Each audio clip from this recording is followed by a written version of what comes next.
आज आहे गणपती विसर्जन, म्हणजेच बाप्पा आज आपल्या सगळ्यांपासून निरोप घेणार होते. तर मी सकाळी पटकन रेडी होऊन निघाली विसर्जनाच्या तयारीसाठी आणि खाली जाऊन पाहते तर काय, पाऊस पडत होता. बाप्पाचं विसर्जन आणि पाऊस पडणार नाही असं शक्यच नाही. मी जाऊन पाहते तर काय, बाप्पाच्या विसर्जनाची तयारी सुरू झालेली होती. पण बाप्पाला बाय बोलायची इच्छा कोणालाच होत नव्हती. त्यानंतर आम्ही सगळ्यांनी केली बाप्पाची शेवटची आरती आणि आता ना ती वेळ जवळ येत होती जेव्हा बाप्पाचं प्रेम आणि आठवणींचा भार जाणवायला लागलाय. विसर्जनाचा प्रत्येक क्षण प्रेमाने भरलेला होता. बाप्पा, हे 10 दिवस तुझ्यासोबत किती खास होते. सगळीकडे आनंद आणि प्रेम भरलेला होता. तुझा हा आशीर्वाद आमच्यावर नेहमी असाच ठेव. ढोल ताशाच्या तालावरही ना सगळ्यांच्या डोळ्यात पाणी होतं.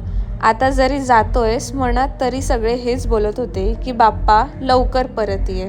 बाप्पाचं विसर्जन करून आम्ही कॉलेज परत आलो आणि कॉलेज परत आल्यावर ते सगळं डेकोरेशन पाहून बाप्पाची आठवण परत यायला लागली. ते बाप्पासोबतचे 10 दिवस, ती मज्जा, आरती, प्रसाद, बाप्पासमोर खेळलेले ते गेम्स खूप आठवायला लागले. पण त्यानंतर आम्ही गेलो आणि जेवण केलं आणि हा दिवस असाच संपवला. तुमचा विसर्जनाचा दिवस कसा होता खाली नक्की सांगा. बाय.